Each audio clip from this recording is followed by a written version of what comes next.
The Adventure of the Engineer's Thumb.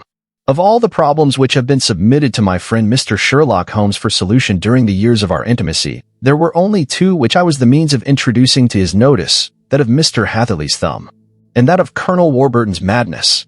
Of these the latter may have afforded a finer field for an acute and original observer, but the other was so strange in its inception and so dramatic in its details, that it may be the more worthy of being placed upon record, even if it gave my friend fewer openings for those deductive methods of reasoning by which he achieved such remarkable results. The story has, I believe, been told more than once in the newspapers, but, like all such narratives, its effect is much less striking when set forth in block in a single half-column of print than when the facts slowly evolve before your own eyes. And the mystery clears gradually away as each new discovery furnishes a step which leads on to the complete truth. At the time, the circumstances made a deep impression upon me, and the lapse of 2 years has hardly served to weaken the effect.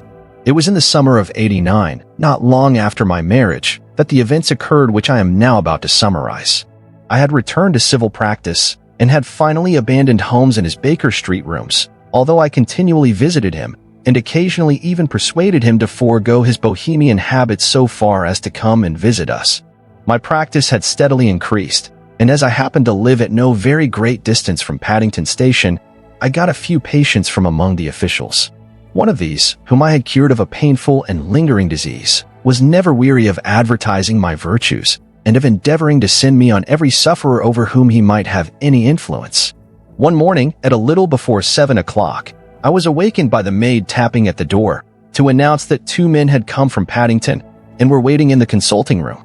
I dressed hurriedly, for I knew by experience that railway cases were seldom trivial, and hastened downstairs. As I descended, my old ally, the guard, came out of the room and closed the door tightly behind him. "I've got him here," he whispered, jerking his thumb over his shoulder. "He's all right." "What is it, then?" I asked, for his manner suggested that it was some strange creature which he had caged up in my room. "It's a new patient," he whispered. "I thought I'd bring him round myself. Then he couldn't slip away. There he is, all safe and sound. I must go now, doctor. I have my duties, just the same as you." And off he went, this trusty tout, without even giving me time to thank him. I entered my consulting room and found a gentleman seated by the table. He was quietly dressed in a suit of heather tweed, with a soft cloth cap, which he had laid down upon my books. Round one of his hands he had a handkerchief wrapped, which was mottled all over with bloodstains. He was young, not more than 25, I should say, with a strong, masculine face, but he was exceedingly pale, and gave me the impression of a man who was suffering from some strong agitation, which it took all his strength of mind to control. "I am sorry to knock you up so early, doctor," said he, "but I have had a very serious accident during the night. I came in by train this morning, and on inquiring at Paddington as to where I might find a doctor, a worthy fellow very kindly escorted me here. I gave the maid a card, but I see that she has left it upon the side table." I took it up and glanced at it. "Mr. Victor Hatherley, hydraulic engineer, 16A, Victoria Street, 3D floor." That was the name, style, and abode of my morning visitor.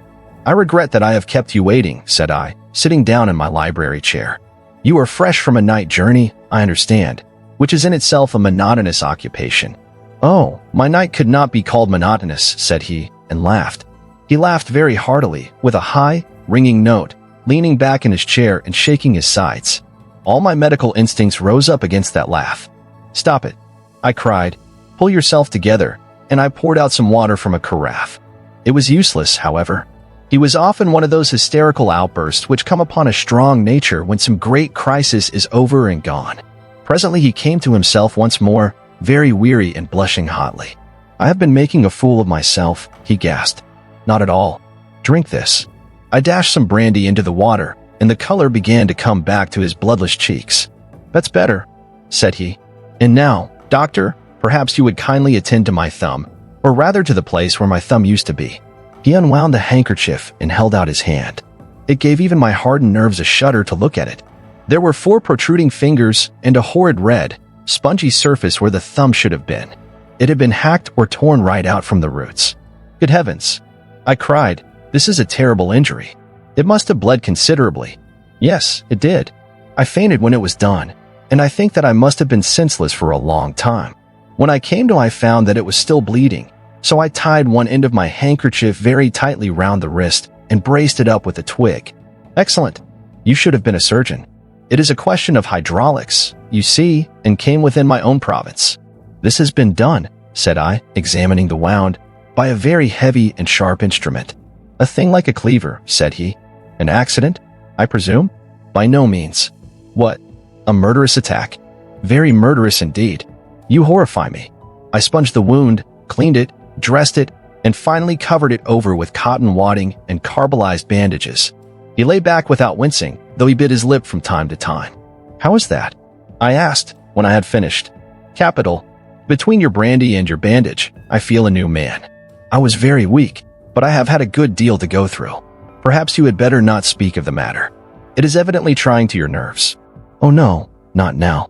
I shall have to tell my tale to the police, but, between ourselves, if it were not for the convincing evidence of this wound of mine, I should be surprised if they believed my statement, for it is a very extraordinary one. And I have not much in the way of proof with which to back it up.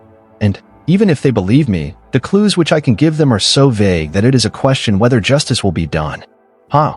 cried I. "If it is anything in the nature of a problem which you desire to see solved, I should strongly recommend you to come to my friend Mr. Sherlock Holmes before you go to the official police." "Oh, I have heard of that fellow," answered my visitor, "and I should be very glad if you would take the matter up, though of course I must use the official police as well. Would you give me an introduction to him? I'll do better. I'll take you round to him myself. I should be immensely obliged to you. We'll call a cab and go together. We shall just be in time to have a little breakfast with him. Do you feel equal to it?" "Yes, I shall not feel easy until I have told my story. Then my servant will call a cab, and I shall be with you in an instant." I rushed upstairs, explained the matter shortly to my wife, and in 5 minutes was inside a hansom, driving with my new acquaintance to Baker Street. Sherlock Holmes was, as I expected, lounging about his sitting room in his dressing gown, reading the agony column of the Times, and smoking his before-breakfast pipe, which was composed of all the plugs and dawdles left from his smokes of the day before, all carefully dried and collected on the corner of the mantelpiece. He received us in his quietly genial fashion, ordered fresh rashers and eggs, and joined us in a hearty meal.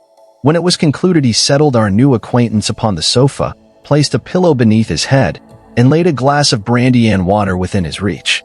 "It is easy to see that your experience has been no common one, Mr. Hatherley," said he. "Pray, lie down there and make yourself absolutely at home. Tell us what you can, but stop when you are tired, and keep up your strength with a little stimulant." "Thank you," said my patient, "but I have felt another man since the doctor bandaged me, and I think that your breakfast has completed the cure. I shall take up as little of your valuable time as possible, so I shall start at once upon my peculiar experiences." Holmes sat in his big armchair with the weary, heavy-lidded expression which veiled his keen and eager nature, while I sat opposite to him, and we listened in silence to the strange story which our visitor detailed to us. "You must know," said he, "that I am an orphan and a bachelor, residing alone in lodgings in London. By profession I am an hydraulic engineer, and I have had considerable experience of my work during the 7 years that I was apprenticed to Venner and Matheson, the well-known firm of Greenwich. 2 years ago, having served my time, and having also come into a fair sum of money through my poor father's death, I determined to start in business for myself, and took professional chambers in Victoria Street. I suppose that every one finds his first independent start in business a dreary experience. To me it has been exceptionally so. During 2 years I have had 3 consultations and 1 small job, and that is absolutely all that my profession has brought me. My gross takings amount to £27.10. Every day, from 9 in the morning until 4 in the afternoon, I waited in my little den, until at last my heart began to sink, and I came to believe that I should never have any practice at all. Yesterday, however, just as I was thinking of leaving the office, my clerk entered to say there was a gentleman waiting who wished to see me upon business. He brought up a card, too, with the name of Colonel Lysander Stark engraved upon it. Close at his heels came the colonel himself, a man rather over the middle size, but of an exceeding thinness. I do not think that I have ever seen so thin a man. His whole face sharpened away into nose and chin, and the skin of his cheeks was drawn quite tense over his outstanding bones. Yet this emaciation seemed to be his natural habit, and due to no disease, for his eye was bright, his step brisk, and his bearing assured. He was plainly but neatly dressed, and his age, I should judge, would be nearer 40 than 30. "Mr. Hatherley?" said he, with something of a German accent. You have been recommended to me, Mr. Hatherley, as being a man who is not only proficient in his profession, but is also discreet and capable of preserving a secret. I bowed, feeling as flattered as any young man would at such an address. May I ask who it was who gave me so good a character? Well, perhaps it is better that I should not tell you that just at this moment. I have it from the same source that you are both an orphan and a bachelor, and are residing alone in London. That is quite correct, I answered, but you will excuse me if I say that I cannot see how all this bears upon my professional qualifications. I understood that it was on a professional matter that you wished to speak to me. Undoubtedly so, but you will find that all I say is really to the point. I have a professional commission for you, but absolute secrecy is quite essential. Absolute secrecy, you understand. And of course we may expect that more from a man who is alone than from one who lives in the bosom of his family. If I promise to keep a secret, said I, you may absolutely depend upon my doing so. He looked very hard at me as I spoke, and it seemed to me that I had never seen so suspicious and questioning an eye. Do you promise, then? Said he, at last. Yes, I promise. Absolute and complete silence before, during, and after? No reference to the matter at all, either in word or writing. I have already given you my word. Very good. He suddenly sprang up, and darting like lightning across the room, he flung open the door. The passage outside was empty. That's all right, said he, coming back. I know that clerks are sometimes curious as to their master's affairs. Now we can talk in safety. He drew up his chair very close to mine and began to stare at me again with the same questioning and thoughtful look. A feeling of repulsion and of something akin to fear had begun to rise within me at the strange antics of this fleshless man. Even my dread of losing a client could not restrain me from showing my impatience. I beg that you will state your business, sir, said I. My time is of value. Heaven forgive me for that last sentence, but the words came to my lips. How would 50 guineas for a night's work suit you? He asked. Most admirably. I say a night's work, but an hour's would be nearer the mark. I simply want your opinion about a hydraulic stamping machine which has got out of gear. If you show us what is wrong, we shall soon set it right ourselves. What do you think of such a commission as that? The work appears to be light and the pay munificent. Precisely so. We shall want you to come tonight by the last train. Where to? To Ayford, in Berkshire. It is a little place near the borders of Oxfordshire and within 7 miles of Reading. There is a train from Paddington which would bring you there at about 11:15. Very good. I shall come down in a carriage to meet you. There is a drive then? Yes, our little place is quite out in the country. It is a good 7 miles from Ayford station. Then we can hardly get there before midnight. I suppose there would be no chance of a train back. I should be compelled to stop the night. Yes, we could easily give you a shakedown. That is very awkward. Could I not come at some more convenient hour? We have judged it best that you should come late. It is to recompense you for any inconvenience that we are paying to you, a young and unknown man, a fee which would buy an opinion from the very heads of your profession. Still, of course, if you would like to draw out of the business, there is plenty of time to do so. I thought of the 50 guineas, and of how very useful they would be to me. Not at all, said I. I shall be very happy to accommodate myself to your wishes. I should like, however, to understand a little more clearly what it is that you wish me to do. Quite so. It is very natural that the pledge of secrecy which we have exacted from you should have aroused your curiosity. I have no wish to commit you to anything without your having it all laid before you. I suppose that we are absolutely safe from eavesdroppers. Entirely. Then the matter stands thus. You are probably aware that Fuller's Earth is a valuable product, and that it is only found in 1 or 2 places in England. I have heard so. Some little time ago, I bought a small place, a very small place, within 10 miles of Reading. I was fortunate enough to discover that there was a deposit of Fuller's Earth in one of my fields. On examining it, however, I found that this deposit was a comparatively small one, and that it formed a link between 2 very much larger ones upon the right and left, both of them, however, in the grounds of my neighbors. These good people were absolutely ignorant that their land contained that which was quite as valuable as a gold mine. Naturally, it was to my interest to buy their land before they discovered its true value. But, unfortunately, I had no capital by which I could do this. I took a few of my friends into the secret, however, and they suggested that we should quietly and secretly work our own little deposit, and that in this way we should earn the money which would enable us to buy the neighboring fields. This we have now been doing for some time, and in order to help us in our operations we erected an hydraulic press. This press, as I have already explained, has got out of order, and we wish your advice upon the subject. We guard our secret very jealously, however, and if it once became known that we had hydraulic engineers coming to our little house, it would soon rouse inquiry. And then, if the facts came out, it would be goodbye to any chance of getting these fields and carrying out our plans. That is why I have made you promise me that you will not tell a human being that you are going to Aford tonight. I hope that I make it all plain." "I quite follow you," said I. The only point which I could not quite understand was what use you could make of an hydraulic press in excavating Fuller's earth, which, as I understand, is dug out like gravel from a pit. "Ah," said he carelessly, "we have our own process. We compress the earth into bricks so as to remove them without revealing what they are. But that is a mere detail. I have taken you fully into my confidence now, Mr. Hatherley, and I have shown you how I trust you." He rose as he spoke. "I shall expect you, then, at Aford at 11:15. I shall certainly be there." And not a word to a soul. He looked at me with a last, long, questioning gaze, and then, pressing my hand in a cold, dank grasp, he hurried from the room. Well, when I came to think it all over in cool blood, I was very much astonished, as you may both think, at this sudden commission which had been entrusted to me. On the one hand, of course, I was glad, for the fee was at least tenfold what I should have asked had I set a price upon my own services, and it was possible that this order might lead to other ones. On the other hand, the face and manner of my patron had made an unpleasant impression upon me, and I could not think that his explanation of the Fuller's earth was sufficient to explain the necessity for my coming at midnight, and his extreme anxiety lest I should tell anyone of my errand. However, I threw all fears to the winds, ate a hearty supper, drove to Paddington, and started off, having obeyed to the letter the injunction as to holding my tongue. At Reading I had to change not only my carriage, but my station.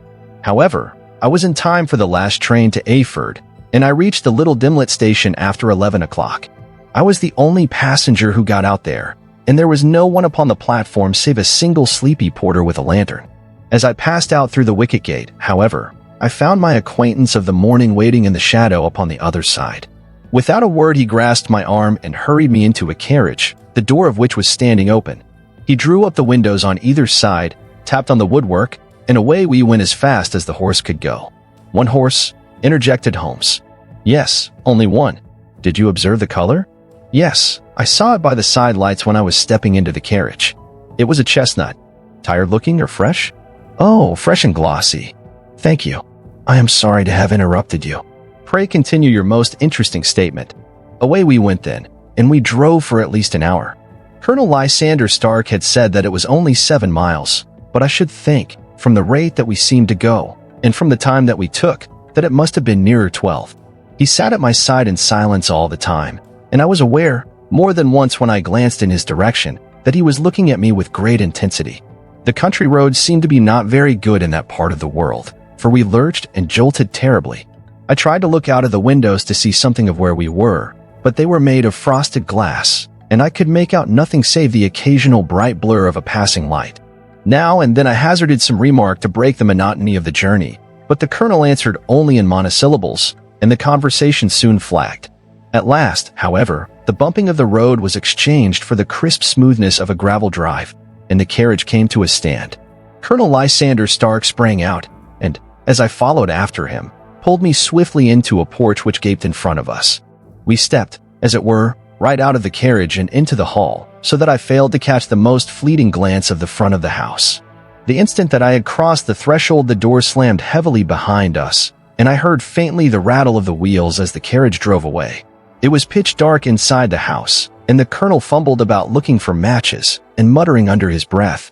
Suddenly a door opened at the other end of the passage, and a long, golden bar of light shot out in our direction. It grew broader, and a woman appeared with a lamp in her hand, which she held above her head, pushing her face forward and peering at us. I could see that she was pretty, and from the gloss with which the light shone upon her dark dress I knew that it was a rich material. She spoke a few words in a foreign tongue in a tone as though asking a question, and when my companion answered in a gruff monosyllable, she gave such a start that the lamp nearly fell from her hand. Colonel Stark went up to her, whispered something in her ear, and then, pushing her back into the room from whence she had come, he walked towards me again with the lamp in his hand. "Perhaps you will have the kindness to wait in this room for a few minutes," said he, throwing open another door. It was a quiet, little, plainly furnished room, with a round table in the center on which several German books were scattered. Colonel Stark laid down the lamp on the top of a harmonium beside the door. "I shall not keep you waiting an instant," said he, and vanished into the darkness. I glanced at the books upon the table, and in spite of my ignorance of German, I could see that 2 of them were treatises on science, the others being volumes of poetry. Then I walked across to the window, hoping that I might catch some glimpse of the countryside, but an oak shutter, heavily barred, was folded across it. It was a wonderfully silent house. There was an old clock ticking loudly somewhere in the passage, but otherwise everything was deadly still. A vague feeling of uneasiness began to steal over me. Who were these German people, and what were they doing, living in this strange, out-of-the-way place? And where was the place? I was 10 miles or so from Aford, that was all I knew, but whether north, south, east, or west I had no idea. For that matter, Reading and possibly other large towns were within that radius, so the place might not be so secluded, after all. Yet it was quite certain, from the absolute stillness, that we were in the country. I paced up and down the room, humming a tune under my breath to keep up my spirits, and feeling that I was thoroughly earning my 50-guinea fee. Suddenly, without any preliminary sound in the midst of the utter stillness, the door of my room swung slowly open. The woman was standing in the aperture, the darkness of the hall behind her, the yellow light from my lamp beating upon her eager and beautiful face. I could see at a glance that she was sick with fear, and the sight sent a chill to my own heart. She held up one shaking finger to warn me to be silent, and she shot a few whispered words of broken English at me, her eyes glancing back, like those of a frightened horse, into the gloom behind her. "I would go," said she, trying hard, as it seemed to me, to speak calmly. "I would go. I should not stay here. There is no good for you to do." "But, madam," said I have not yet done what I came for. I cannot possibly leave until I have seen the machine." "It is not worth your while to wait," she went on. "You can pass through the door. No one hinders." And then, seeing that I smiled and shook my head, she suddenly threw aside her constraint and made a step forward, with her hands wrung together. "For the love of heaven," she whispered, "get away from here before it is too late." But I am somewhat headstrong by nature, and the more ready to engage in an affair when there is some obstacle in the way. I thought of my 50-guinea fee, of my wearisome journey, and of the unpleasant night which seemed to be before me. Was it all to go for nothing? Why should I slink away without having carried out my commission, and without the payment which was my due? This woman might, for all I knew, be a monomaniac. With a stout bearing, therefore, though her manner had shaken me more than I cared to confess, I still shook my head, and declared my intention of remaining where I was. She was about to renew her entreaties, when a door slammed overhead, and the sound of several footsteps were heard upon the stairs. She listened for an instant, threw up her hands with a despairing gesture, and vanished as suddenly and as noiselessly as she had come. The newcomers were Colonel Lysander Stark and a short, thick man with a chinchilla beard growing out of the creases of his double chin, who was introduced to me as Mr. Ferguson. "This is my secretary and manager," said the colonel. "By the way, I was under the impression that I left this door shut just now. I fear that you have felt the draft." "On the contrary," said I opened the door myself, because I felt the room to be a little close. He shot one of his suspicious looks at me. "Perhaps we had better proceed to business, then," said he. "Mr. Ferguson, and I will take you up to see the machine. I had better put my hat on, I suppose." "Oh no, it is in the house." "What? You dig fuller's earth in the house?" No. This is only where we compress it. But never mind that. All we wish you to do is to examine the machine, and to let us know what is wrong with it." We went upstairs together, the colonel first with the lamp, the fat manager, and I behind him. It was a labyrinth of an old house, with corridors, passages, narrow winding staircases, and little low doors, the thresholds of which were hollowed out by the generations who had crossed them. There were no carpets and no signs of any furniture above the ground floor, while the plaster was peeling off the walls, and the damp was breaking through in green, unhealthy blotches. I tried to put on as unconcerned an air as possible, but I had not forgotten the warnings of the lady, even though I disregarded them, and I kept a keen eye upon my 2 companions. Ferguson appeared to be a morose and silent man, but I could see from the little that he said that he was at least a fellow countryman. Colonel Lysander Stark stopped at last before a low door, which he unlocked. Within was a small, square room, in which the 3 of us could hardly get at one time. Ferguson remained outside, and the colonel ushered me in. "We are now," said he, "actually within the hydraulic press, and it would be a particularly unpleasant thing for us if anyone were to turn it on. The ceiling of this small chamber is really the end of the descending piston, and it comes down with the force of many tons upon this metal floor. There are small lateral columns of water outside which receive the force, and which transmit and multiply it in the manner which is familiar to you. The machine goes readily enough, but there is some stiffness in the working of it, and it has lost a little of its force. Perhaps you will have the goodness to look it over and to show us how we can set it right." I took the lamp from him, and I examined the machine very thoroughly. It was indeed a gigantic one, and capable of exercising enormous pressure. When I passed outside, however, and pressed down the levers which controlled it, I knew at once by the whooshing sound that there was a slight leakage, which allowed a regurgitation of water through one of the side cylinders. An examination showed that one of the India rubber bands which was round the head of a driving rod had shrunk so as not quite to fill the socket along which it worked.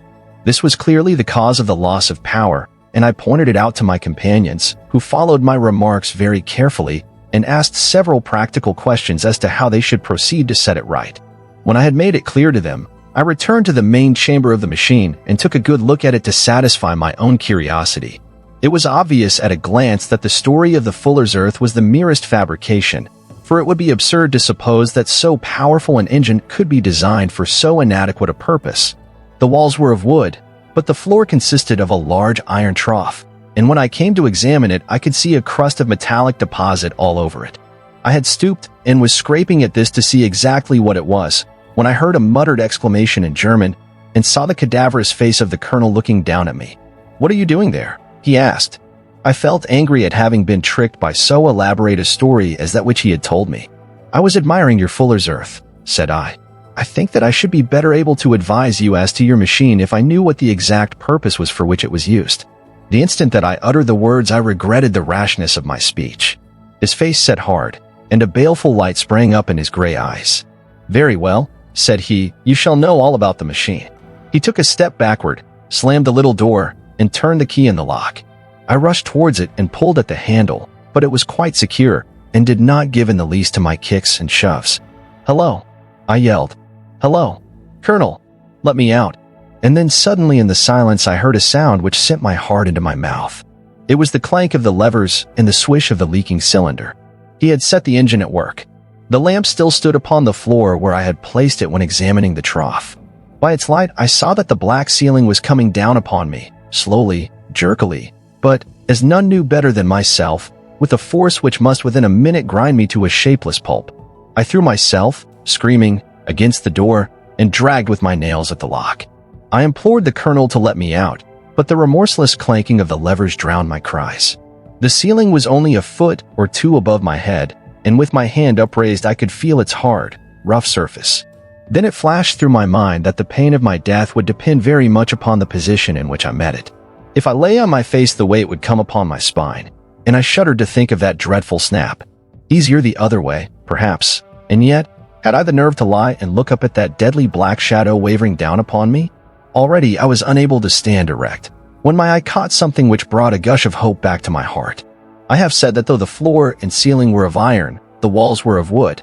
As I gave a last hurried glance around, I saw a thin line of yellow light between two of the boards, which broadened and broadened as a small panel was pushed backward. For an instant I could hardly believe that here was indeed a door which led away from death. The next instant I threw myself through, and lay half fainting upon the other side. The panel had closed again behind me, but the crash of the lamp, and a few moments afterwards the clang of the two slabs of metal, told me how narrow had been my escape. I was recalled to myself by a frantic plucking at my wrist, and I found myself lying upon the stone floor of a narrow corridor, while a woman bent over me and tugged at me with her left hand, while she held a candle in her right. It was the same good friend whose warning I had so foolishly rejected. "Come, come," she cried, breathlessly. "They will be here in a moment. They will see that you are not there. Oh, do not waste the so precious time, but come." This time, at least, I did not scorn her advice. I staggered to my feet and ran with her along the corridor and down a winding stair. The ladder led to another broad passage, and, just as we reached it, we heard the sound of running feet and the shouting of two voices, one answering the other, from the floor on which we were and from the one beneath. My guide stopped and looked about her like one who is at her wit's end. Then she threw open a door which led into a bedroom, through the window of which the moon was shining brightly. "It is your only chance," said she. "It is high, but it may be that you can jump it." As she spoke, a light sprang into view at the further end of the passage, and I saw the lean figure of Colonel Lysander Stark rushing forward with a lantern in one hand and a weapon like a butcher's cleaver in the other. I rushed across the bedroom, flung open the window, and looked out. How quiet and sweet and wholesome the garden looked in the moonlight, and it could not be more than 30 feet down. I clambered out upon the sill, but I hesitated to jump until I should have heard what passed between my savior and the ruffian who pursued me. If she were ill-used, then at any risks I was determined to go back to her assistance. The thought had hardly flashed through my mind before he was at the door, pushing his way past her, but she threw her arms round him and tried to hold him back. "Fritz! Fritz!" she cried, in English, "remember your promise after the last time. You said it should not be again. He will be silent. Oh, he will be silent. You are mad, Elise," he shouted, struggling to break away from her. "You will be the ruin of us. He has seen too much. Let me pass, I say." He dashed her to one side, and, rushing to the window, cut at me with his heavy weapon. I had let myself go and was hanging by the hands to the sill when his blow fell. I was conscious of a dull pain, my grip loosened, and I fell into the garden below. I was shaken but not hurt by the fall, so I picked myself up and rushed off among the bushes as hard as I could run, for I understood that I was far from being out of danger yet. Suddenly, however, as I ran, a deadly dizziness and sickness came over me. I glanced down at my hand, which was throbbing painfully, and then, for the first time, saw that my thumb had been cut off and that the blood was pouring from my wound. I endeavored to tie my handkerchief round it, but there came a sudden buzzing in my ears, and next moment I fell in a dead faint among the rose bushes. How long I remained unconscious I cannot tell. It must have been a very long time, for the moon had sunk, and a bright morning was breaking when I came to myself. My clothes were all sodden with dew, and my coat sleeve was drenched with blood from my wounded thumb. The smarting of it recalled in an instant all the particulars of my night's adventure, and I sprang to my feet with the feeling that I might hardly yet be safe from my pursuers. But to my astonishment, when I came to look round me, neither house nor garden were to be seen. I had been lying in an angle of the hedge close by the high road, and just a little lower down was a long building, which proved, upon my approaching it, to be the very station at which I had arrived upon the previous night. Were it not for the ugly wound upon my hand, all that had passed during those dreadful hours might have been an evil dream. Half dazed, I went into the station and asked about the morning train. There would be one to Reading in less than an hour. The same porter was on duty, I found, as had been there when I arrived. I inquired of him whether he had ever heard of Colonel Lysander Stark. The name was strange to him. Had he observed a carriage the night before waiting for me? No, he had not. Was there a police station anywhere near? There was one about 3 miles off. It was too far for me to go, weak and ill as I was. I determined to wait until I got back to town before telling my story to the police. It was a little past 6 when I arrived, so I went first to have my wound dressed, and then the doctor was kind enough to bring me along here. I put the case into your hands, and shall do exactly what you advise. We both sat in silence for some little time after, listening to this extraordinary narrative. Then Sherlock Holmes pulled down from the shelf one of the ponderous commonplace books in which he placed his cuttings. "Here's an advertisement which will interest you," said he. "It appeared in all the papers about a year ago. Listen to this. Lost, on the 9th INST, Mr. Jeremiah Haling, aged 26, an hydraulic engineer. Left his lodgings at 10 o'clock at night, and has not been heard of since. Was dressed in, etc., etc. That represents the last time that the colonel needed to have his machine overhauled, I fancy." "Good heavens," cried my patient. "Then that explains what the girl said." "Undoubtedly. It is quite clear that the colonel was a cool and desperate man who was absolutely determined that nothing should stand in the way of his little game, like those out-and-out pirates who will leave no survivor from a captured ship. Well, every moment now is precious, so if you feel equal to it, we shall go down to Scotland Yard at once as a preliminary to starting for Ayford." Some 3 hours or so afterwards we were all in the train together, bound from Reading to the little Berkshire village.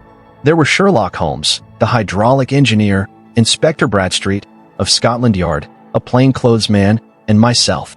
Bradstreet had spread an ordnance map of the county out upon the seat, and was busy with his compasses drawing a circle with Ayford for its center. "There you are," said he. "That circle is drawn at a radius of 10 miles from the village. The place we want must be somewhere near that line. You said 10 miles, I think, sir. It was an hour's good drive. And you think that they brought you back all that way when you were unconscious? They must have done so. I have a confused memory, too, of having been lifted and conveyed somewhere. What I cannot understand, said I, is why they should have spared you when they found you lying fainting in the garden. Perhaps the villain was softened by the woman's entreaties. I hardly think that likely. I never saw a more inexorable face in my life. Oh, we shall soon clear up all that, said Bradstreet. Well, I have drawn my circle, and I only wish I knew at what point upon it the folk that we are in search of are to be found. I think I could lay my finger on it, said Holmes, quietly. Really? Now, cried the inspector, you have formed your opinion. Come, now, we shall see who agrees with you. I say it is south, for the country is more deserted there. And I say east, said my patient. I am for west, remarked the plainclothes man. There are several quiet little villages up there. And I am for north, said I, because there are no hills there. And our friend says that he did not notice the carriage go up any. Come, cried the inspector, laughing. It's a very pretty diversity of opinion. We have boxed the compass among us. Who do you give your casting vote to? You are all wrong. But we can all be. Oh yes, you can. This is my point. He placed his finger in the center of the circle. This is where we shall find them. But the 12-mile drive, gasped Hatherley. 6 out and 6 back. Nothing simpler. You say yourself that the horse was fresh and glossy when you got in. How could it be that if it had gone 12 miles over heavy roads? Indeed, it is a likely ruse enough, observed Bradstreet, thoughtfully. Of course, there can be no doubt as to the nature of this gang. None at all, said Holmes. They are coiners on a large scale, and have used the machine to form the amalgam which has taken the place of silver. We have known for some time that a clever gang was at work, said the inspector. They have been turning out half-crowns by the thousand. We even traced them as far as Reading, but could get no farther, for they had covered their traces in a way that showed that they were very old hands. But now, thanks to this lucky chance, I think that we have got them right enough.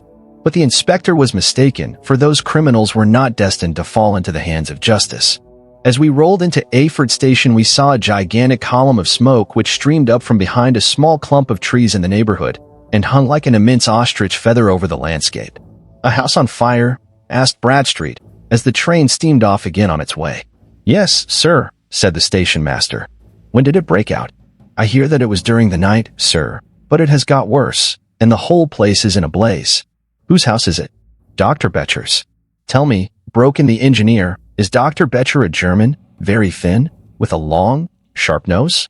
The station master laughed heartily. No, sir, Dr. Betcher is an Englishman, and there isn't a man in the parish who has a better lined waistcoat. But he has a gentleman staying with him, a patient, as I understand, who is a foreigner, and he looks as if a little good Berkshire beef would do him no harm. The station master had not finished his speech before we were all hastening in the direction of the fire. The road topped a low hill, and there was a great widespread whitewashed building in front of us, spouting fire at every chink and window, while in the garden in front 3 fire engines were vainly striving to keep the flames under. That's it, cried Hatherley in intense excitement. There is the gravel drive, and there are the rose bushes where I lay. That second window is the one that I jumped from. Well, at least, said Holmes, you have had your revenge upon them.